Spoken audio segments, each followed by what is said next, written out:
Bonsoir. Alors voilà, fin d'une année et année nouvelle. J'ai trouvé que c'était difficile de proposer un texte. Je ne savais pas trop quoi proposer. Je voulais quelque chose de joyeux parce que c'est l'année nouvelle, mais je voulais quelque chose d'une joie tranquille. Et puis aussi, hum, je voulais quelque chose qui parle de la lumière parce que ce n'est pas très facile. Cette année nouvelle, elle est déjà un petit peu obscurcie. Et en même temps, c'est très important c'est le retour de la lumière, hein, et c'est très important de garder la lumière en nous-mêmes. Alors, j'ai pris un détour par le Japon. Parce que la lumière au Japon, ce que je trouve très, très beau, c'est que la lumière au Japon, c'est la lumière de la lune. On pense toujours que les Japonais, ce qu'ils préfèrent le plus au monde, c'est les fleurs de cerisier. Mais en fait, je crois que c'est la lune et la lumière de la lune. La lune, parce que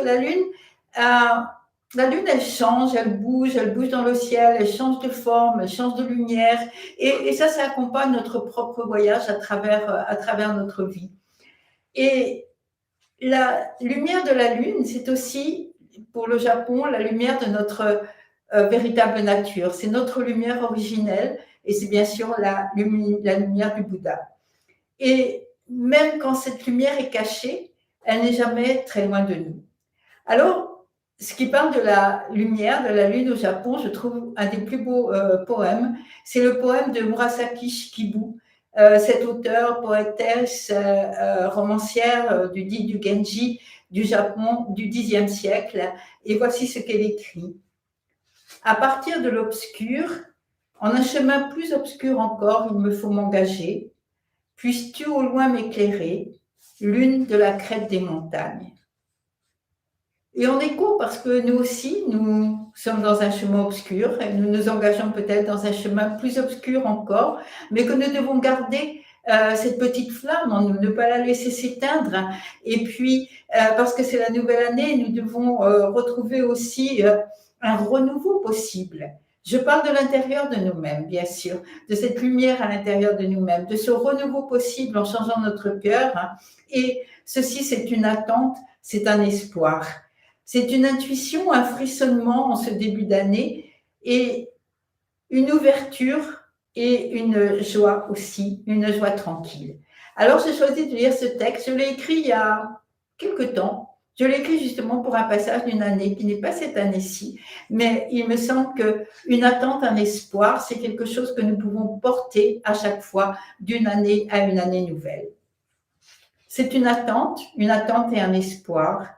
Au plus profond des jours sombres, dans la noirceur des branches dénudées, dans la brume qui voile les montagnes, dans le blanc craquant du gel matinel, dans les feuilles mortes qui retournent à la terre, dans l'odeur familière de fumée au crépuscule, dans la petite pluie qui glace et dans le soleil soudain qui s'allonge à la fenêtre, c'est un espoir. C'est une attente et un espoir. Et nos gestes les plus routiniers, les plus machinaux s'éclairent. Les mains frôlent la vaisselle, caressent l'évier, posent avec douceur la tâche déjà pleine, s'attardent sur ces choses qui nous entourent. Parce que la vie est un peu plus grande que la vie, le jour un peu plus lumineux que le jour.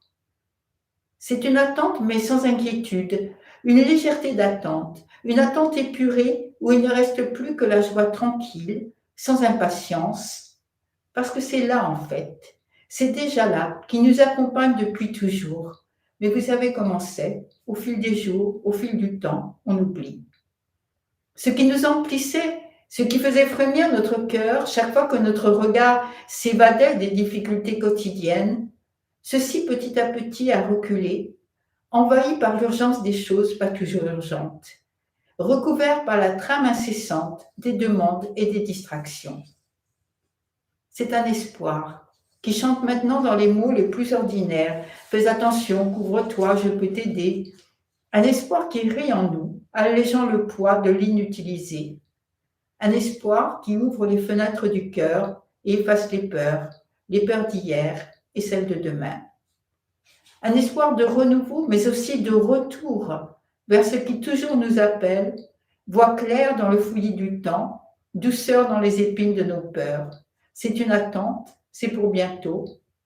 Et bien sûr, ce sera différent cette fois. On ne laissera pas partir ce chant de l'aube, de l'oiseau, de l'alléluia. On ne se réhabituera pas, on ne se laissera plus glisser presque indifférent dans l'oubli de la joie. On restera dans cette joie. Nomade, on la parcourra en tous sens, on s'en couvrira comme d'un manteau, on la distribuera comme un cadeau trop beau pour ne pas être partagé avec tous ceux qui nous entourent. Parce que la vie est plus grande que la vie et le jour plus lumineux que le jour. Parce qu'il y a cet amour au cœur du plus sombre, au cœur des nuits les plus obscures, parce qu'il nous porte, ou bien c'est nous qui le portons, on ne sait pas très bien et c'est sans importance, pas fragile, non, indestructible, mais aussi douleur parfois quand on perd le chemin. C'est une attente et un espoir déjà réalisé, une reconnaissance totale. C'est un don du pain et de la vie, de la parole et du silence, de l'émerveillement et du rire. C'est un oui absolu. Dans le froid de l'hiver, dans le dépouillement de la nature, dans le repos de la terre, c'est une promesse, c'est pour bientôt. À partir de l'obscur, sur un chemin plus obscur encore, il faut s'engager. Puisses-tu au loin m'éclairer, lune de la crête des montagnes. Puissions-nous garder cette lumière en nous, cette flamme qui brille en nous. Puissions-nous garder cet espoir, ne pas nous y réhabituer, mais simplement garder cette joie tranquille. Voilà, c'est ce que je souhaite et que je nous souhaite à tous, garder cette lumière dans le cœur pour toute cette année. Et ça, pour moi, c'est ça, une bonne année.